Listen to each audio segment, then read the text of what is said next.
उमरगा पोलिसांचा पोलीस काका व पोलीस दीदी हा उपक्रम। धाराशिव जिल्ह्यातील उमरगा पोलीस स्टेशनच्या हद्दीतील शाळा महाविद्यालये या ठिकाणी पोलीस दीदी व पोलीस काका हा उपक्रम राबवण्यात येतोय। उमरगा पोलीस स्टेशनच्या हद्दीतील शाळा महाविद्यालये यांच्या प्रवेशद्वारावर पोलीस दीदी व पोलीस काका यांचे मोबाईल क्रमांक त्याचबरोबर पोलीस निरीक्षक यांचा मोबाईल क्रमांक जाहीर करण्यात आला। त्यामुळे ज्यांना कोणाला तक्रार करायची आहे त्यांनी पोलीस काका व पोलीस दीदीला तक्रार करावी।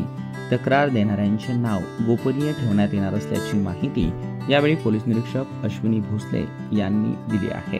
माननीय पोलीस निरीक्षक साहेबांनी आम्हाला सूचना केल्या होत्या, त्यानुसार आम्ही पोलीस काका आणि पोलीस दीदी हा एक उपक्रम आपल्या तालुक्यात सुरू केला आहे आणि तो माननीय पोलीस अधीक्षक साहेबांनी पूर्ण जिल्ह्यात सुद्धा लागू केलेला आहे।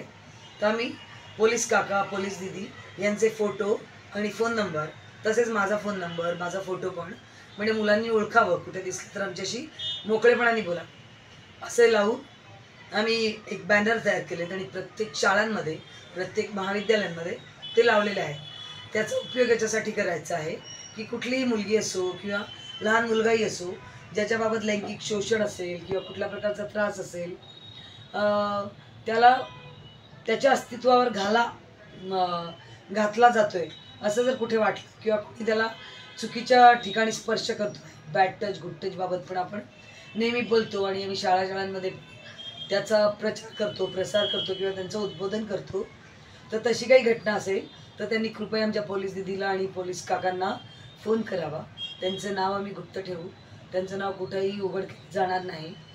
जर भीती वाटत असेल कसली तर ती पण त्यांनी आम्हाला उघडपणे सांगावी।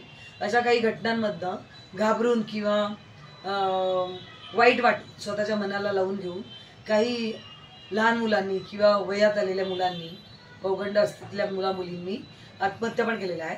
तर आत्महत्या करू नका, आम्ही तुमच्या सोबत आहोत। तुम्ही कधीही आमच्याकडे या, तुम्ही 24 तासातल्या कुठल्याही क्षणी आम्हाला फोन करा आणि तुमच्या अडचणींबाबत सांगा, आम्ही तुमच्यासोबत आहोत। हा उपक्रम धाराशिव जिल्ह्यात राबवण्यात येतोय। शाळा महाविद्यालये या ठिकाणी पोलीस दीदी व पोलीस काका यांचा मोबाईल क्रमांक जाहीर करण्यात आला। त्यामुळे ज्या विद्यार्थिनींना तक्रार द्यायची आहे त्यांनी पोलीस दीदी व पोलीस काका यांना संपर्क साधून तक्रार देऊ शकता।